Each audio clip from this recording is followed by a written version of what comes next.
વિરામ બાદ ફરી આપ સૌનું સ્વાગત છે। સુરત શહેર પોલીસે એક મોટા આંતરરાષ્ટ્રીય સાયબર કૌભાંડનો પર્દાફાશ કર્યો છે, જેમાં ફોરેક્સ ટ્રેડિંગના નામે લાખો રૂપિયાની છેતરપિંડી આચરનાર આરોપી મિત ખોખર અને અન્ય આરોપીઓ વિરુદ્ધ ઉધના પોલીસ સ્ટેશન ખાતે વધુ એક ગુનો નોંધવામાં આવ્યો છે।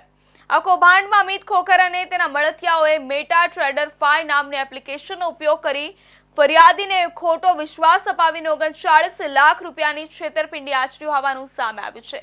આ ઘટના 6000 કરોડ રૂપિયાના આંતરરાષ્ટ્રીય ફોરેક્સ ટ્રેડિંગ કૌભાંડનો ભાગ છે, જેની તપાસ ઉધના પોલીસ દ્વારા કરવામાં આવી રહી છે। સુરત શહેરમાંથી પ્રકાશમાં આવી રહેલું મોટું આંતરરાષ્ટ્રીય ફોરેક્સ કૌભાંડ હવે ગંભીર દિશામાં આગળ વધી રહ્યું છે। કરોડો રૂપિયાનું આ ઓનલાઈન ટ્રેડિંગ કૌભાંડ માત્ર નાણાકીય છેતરપિંડી પૂરતું જ નહીં, પરંતુ ટેકનોલોજી અને આંતરરાષ્ટ્રીય કનેક્શન ધરાવતું એક જટિલ નેટવર્ક છે। સુરત શહેરની ઉધના પોલીસ સ્ટેશન ખાતે હવે આ જ ફોરેક્સ કૌભાંડ મામલે વધુ એક નવો ગુનો નોંધાયો છે। મુખ્ય આરોપી મિત ખોખર અને અન્ય આરોપીઓએ ફરી એકવાર લાખો રૂપિયાનું નુકસાન એક નાગરિકને પહોંચાડ્યું છે। આરોપીઓએ મેટા ટ્રેડર 5 એપ્લિકેશન અને વિવિધ ફોરેક્સ સર્વરનો ઉપયોગ કરીને 39 લાખ રૂપિયાની છેતરપિંડી આચરી હોવાનું સામે આવ્યું છે। આ સમગ્ર કૌભાંડ લગભગ 6000 કરોડ રૂપિયાની આંકીને પાર કરતું માનવામાં આવી રહ્યું છે। શહેરના પોલીસ કમિશનર અનુપમસિંહ ગેહલોત તથા તેમના અધિકારીઓના માર્ગદર્શન હેઠળ ઉધના પોલીસ હવે કેસની ઊંડી તપાસમાં લાગી ગઈ છે। ફરિયાદીનો આરોપ છે કે મિત ખોખર અને તેની ટોળકીએ મળીને કાવતરું ગોઠવીને તેમને ઇઓન એફએક્સ તથા સિક્યોર એફએક્સ સર્વર પરથી મહિને 7 થી 14% નફાની લાલચ આપી હતી। આરોપીએ પહેલાં 2 લાખ રૂપિયાની ટોકન રકમ લઈને ફોરેક્સ ખાતું ખોલાવડાવ્યું હતું અને પછી ટુકડે ટુકડે વધુ 37 લાખ રૂપિયા ફસાવી લીધા હતા। જ્યારે ફરિયાદીએ નફો ન મળતા પૈસા પાછા માંગ્યા ત્યારે આરોપીઓએ ધમકી આપી અને રકમ પાછી ન આપી। આ બનાવ અંગે ઉધના પોલીસે આરોપીઓ વિરુદ્ધ 2 અલગ અલગ ગુનાઓ નોંધ્યા છે, જેમાં મિત ખોખર હાલ લાજપોર જેલમાં છે અને તેની ટ્રાન્સફર વોરંટ દ્વારા ફરી ધરપકડ કરવામાં આવશે।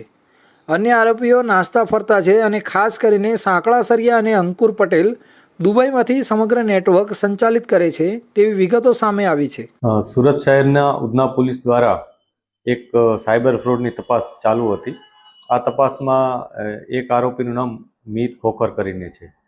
ત્યારબાદ એક ફરિયાદી પોલીસ પાસે આવે છે અને એણે એવી ફરિયાદ આપી કે આ મિત ખોખરને એણે 39 લાખ રૂપિયા આપ્યા હતા કે જે 39 લાખ રૂપિયા મિતે એવું પ્રોમિસ કરીને એની પાસેથી લીધા હતા કે એને 5 થી 7% વળતર દર મહિને આપશે અને આ રૂપિયા એણે કેશમાં લીધા હતા અને એને એવી સ્કીમ આપી હતી કે એ ફોરેક્સ ટ્રેડિંગમાં આ પૈસા રોકશે અને ફોરેક્સ ટ્રેડિંગમાં આ જે ભોગ બનનાર છે એનું એક એકાઉન્ટ પણ ખોલવામાં આવશે। આ પ્રકારની એને સ્કીમ આપી હતી। તપાસ દરમિયાન એક બહુ જ ચોંકાવનારી માહિતી પણ સામે આવી છે કે આ ટોળકીના અનેક એકાઉન્ટ્સમાંથી 1455 કરોડ રૂપિયાનું હેરફેર કરવામાં આવ્યું છે। પોલીસની ટેકનિકલ ટીમે ખુલાસો કર્યો છે કે આરોપીઓએ કુલ 165 બેંક એકાઉન્ટ્સ ખોલી તેમના માધ્યમથી મોટા પાયે આંતરરાષ્ટ્રીય લેવલે નાણાંની હેરફેર કરી છે। આ સમગ્ર પ્રકરણમાં સુરત પોલીસે ખૂબ જ સૂચનાત્મક અને પરિણામદાયી કામગીરી કરી છે। ટેકનિકલ સર્વેલન્સ અને હ્યુમન ઇન્ટેલિજન્સની મદદથી કૌભાંડની ગૂંથણ ઉધારી છે। તો સુરત શહેર ક્રાઇમ બ્રાન્ચે આગામી